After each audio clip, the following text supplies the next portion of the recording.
প্রথা মেনে রাজন্য আমল থেকেই আগরতলার দুর্গাবাড়িতে অনুষ্ঠিত হয়ে আসছে মনসা দেবীর পুজো।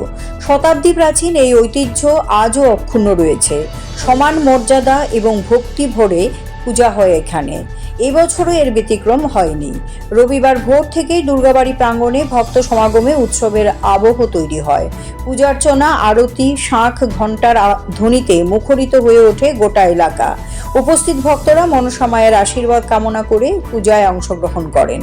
স্থানীয়রা জানিয়েছেন, প্রজন্মের পর প্রজন্ম ধরে এই পূজা দুর্গাবাড়িতে চলে আসছে। শুধু আগরতলাই নয়, জেলার বিভিন্ন প্রান্ত থেকে বহু মানুষ এই পূজায় অংশ নিতে আসেন।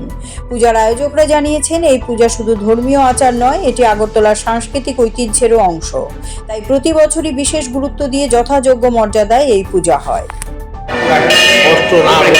মনসা দেবীর পুজো এখন পুজো হচ্ছে, এখন বলিদান হবে, তারপর মার 12টায় ভোগ হবে, মার সন্ধ্যেবেলা মার আরতি হবে, তারপর কালকে এখানে দশমী বিহিত পুজো হবে, বিকেলবেলা ঘর চলে যাবে রাজবাড়িতে।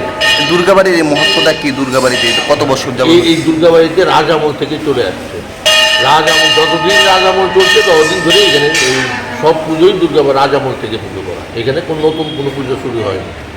রাজ আমল থেকে এই অষ্টনাগরী মনসা দেবী পুজো হয়। মায়ের কাছে কি প্রার্থনা করা হয়? মায়ের কাছে প্রার্থনা, সবাই সুখে থাকুক, শান্তিতে থাকুক, সারা পৃথিবীবাসী মা মানুষ ভালো থাকুক, এটাই মার কাছে প্রার্থনা। Siri TV, channel for news and entertainment.